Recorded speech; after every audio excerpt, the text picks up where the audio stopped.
Hello, warriors, and welcome to the Four Horsemen YouTube channel, your ultimate destination for all things rock and roll, classic rock, and some heavy metal mixed in as well.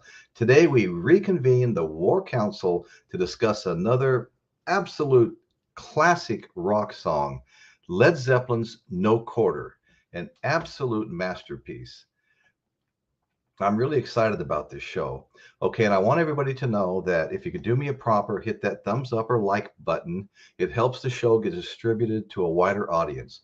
We have 450, 460 videos for you to watch, many of them like this one on our YouTube channel, The Four Horsemen. Please check us out. I think you're going to enjoy it. And once you're done, please subscribe and hit that notification bell so you'll be sure not to miss another show. We have a lot of fun every Sunday night, 6:30 p.m. Pacific Standard Time, California time, out here in sunny California. We reconvene the War Council for an episode of a live podcast. We cover rock and roll topics. We do a live podcast, and that's when you'll meet the full Four Horsemen. I'm going solo tonight because this is a pre-recorded video, but on the Sunday night live podcast with a live chat, all Four Horsemen will be there, and you're really going to enjoy that. So check us out. Please subscribe if you're not already a subscriber, and sit back and enjoy the show. Okay, so No Quarter is from Led Zeppelin's fifth studio album, Houses of the Holy, released in March of 1973. Same year I got married, 1973. 52 years of marriage, going strong. Okay, so what if everything you thought you knew about Led Zeppelin's No Quarter was just scratching the surface? This isn't just another classic rock anthem, folks. It's a meticulously crafted enigma, mysterious enigma. So today we are going to deep dive into Led Zeppelin's No Quarter to unlock the hidden meanings, the haunting cryptic lyrics, the atmospheric sound, revealing hidden layers of meaning that have eluded listeners for decades. Okay, so let's jump right into that. Just as Led Zeppelin's Houses of the Holy seems to have taken the band in many different directions at once on the album, okay, especially on the second side, you had glam, reggae vibes, country and western vibes all overlapping, okay, on the second side.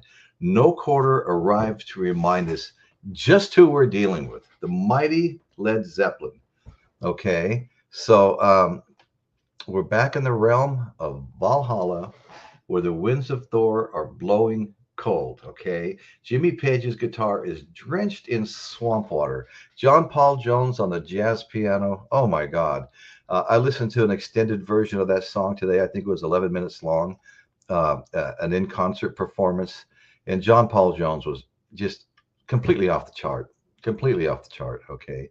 So anyway, like I was saying, his jazz piano playing high-end triads hints at the exotic journey we're undertaking.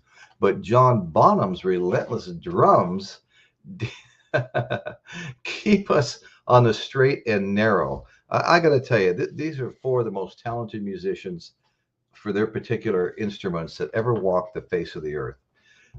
We continue down the path where no one goes, despite the devil mocking our every step, driving snow, dogs of doom howling at us to turn back. Okay. Most of all, we're told the blizzard swept travelers in our party hold no quarter and ask no quarter. They're being fair about it, okay, in return.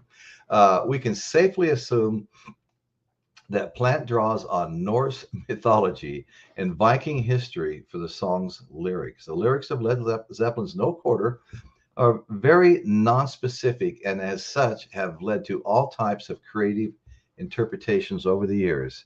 But what it seems like the vocalist is referring to most, simply put, is a ferocious, merciless army of warriors. In that regard, Led Zeppelin seems to have been in part influenced by the Vikings of old, a historical group of warriors who also served as partial inspirations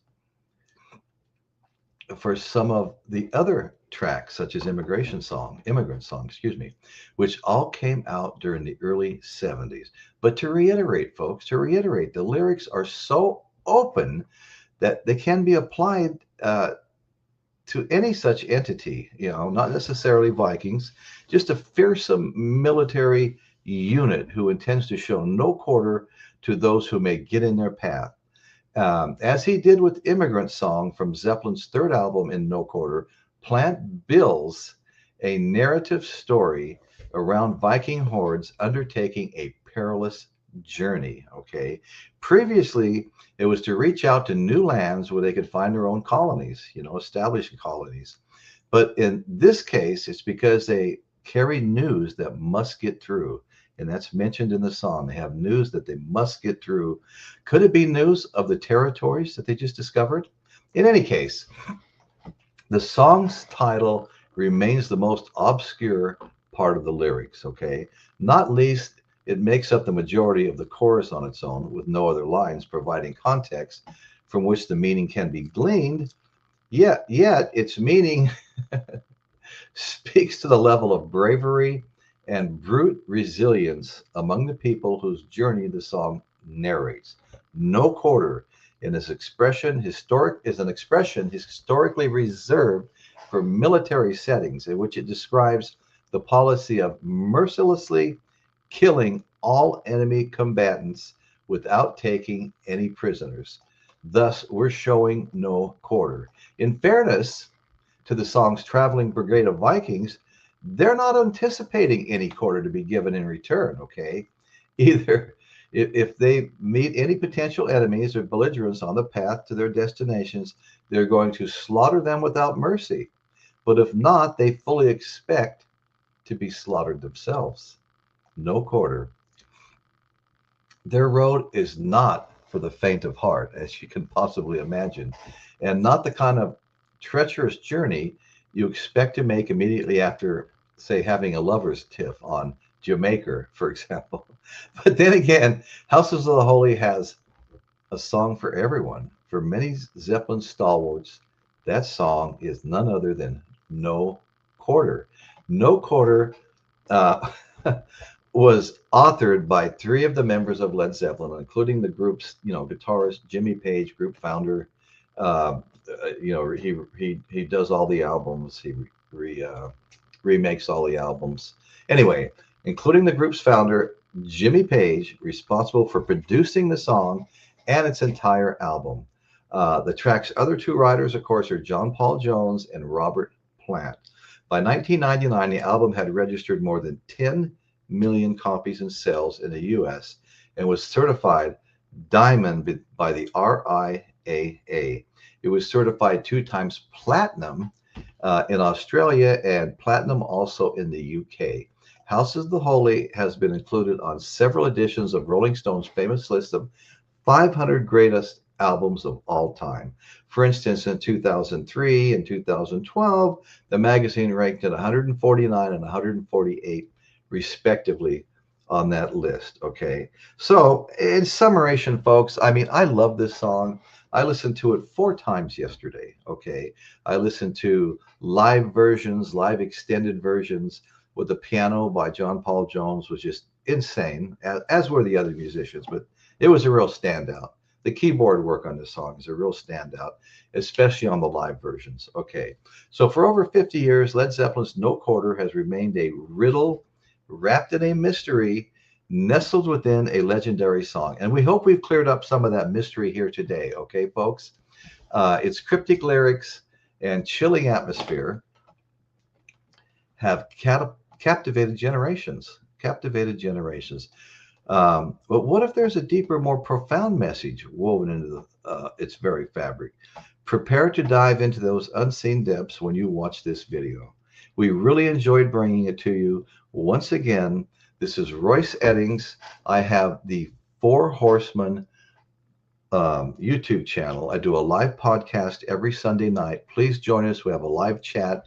The other 3 horsemen are there with me, all very knowledgeable, well-spoken horsemen. We have a great time. We appreciate seeing you there. We always welcome new members. If you're not a subscriber, please hit that subscribe button and the notification bell. But in any event, at least hit that like button. It gets us distributed to a wider audience. The algorithm grabs the channel, presents it to more viewers as an option of something they can watch. So anyway, thank you very much for joining us. Once again, Royce Eddings, The Four Horsemen. And we'll see you next time. And that's what's happening in Royce's world today, folks. Thank you so very much for joining us.